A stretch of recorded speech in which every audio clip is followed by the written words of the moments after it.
With me now, the former Victorian Liberal Party President Michael Kroger and former Labor Minister Stephen Conroy. Gentlemen, great to see you. Michael, where for the coalition now? Hard to see them overturning more tax relief for low and middle income earners. So do you see them simply saying, OK, wave them through and seek to make those further tax cuts at the higher end if elected?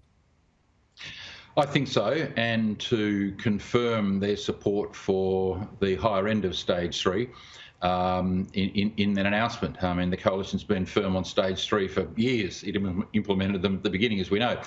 So I think they'll stick with that and not overturn the other changes that the government have made, and reiterate that Albo's not a man whose word can be trusted. But I think the other point is, the longer the debate in this country is on tax, the worse it is for Labor.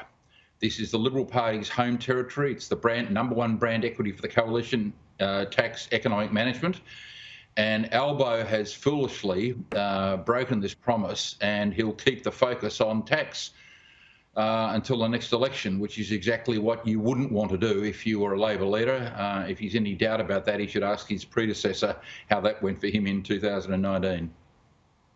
Stephen Conroy, does it end up being about tax? Does it end up being about cost of living and fairness? How do you read it? Well, I think, Michael's just again demonstrated that the Liberal Party have a major dilemma staring them in the face right now. They have to decide whether they're going to break their promise to support the pre-existing tax cuts, or they're going to vote for the new package put forward by the Albanese government. I mean, Michaela Cash, I watched her interview just before that. She'll regret that interview for the rest of her political life. I mean, she said $40, who cares? It doesn't matter. Well, it matters a lot to the people of Australia. It matters a lot to those who earn less than $150,000 a year, who they're getting substantive tax relief from the Albanese government.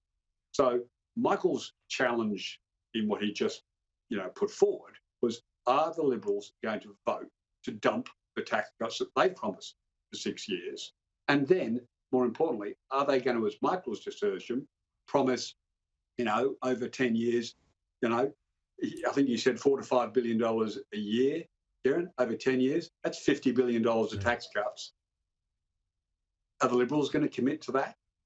So there's some very serious issues that the Liberal Party are now going to have to confront. And then you've got an essential poll coming out today, which says 2/3 of Australians support the changes because they're in a lot of pain from tax cuts. So I don't think Michael, brand equity, are you going to break your word? You're going to commit to $50 billion with expenditure over 10 years? What's the Liberal Party position right now?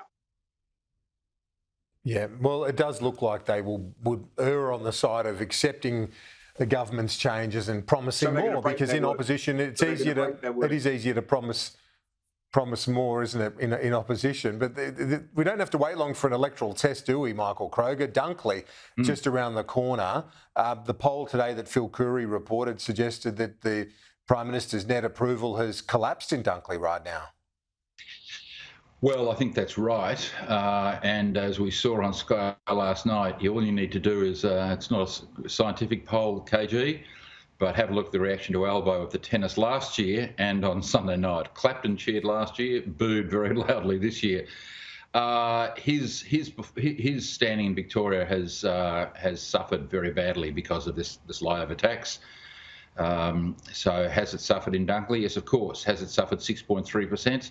That's a big number. That's a big number from the last election. So I would expect Labor to be in front in that election, despite the Liberals having a really good candidate, an outstanding ex-mayor running.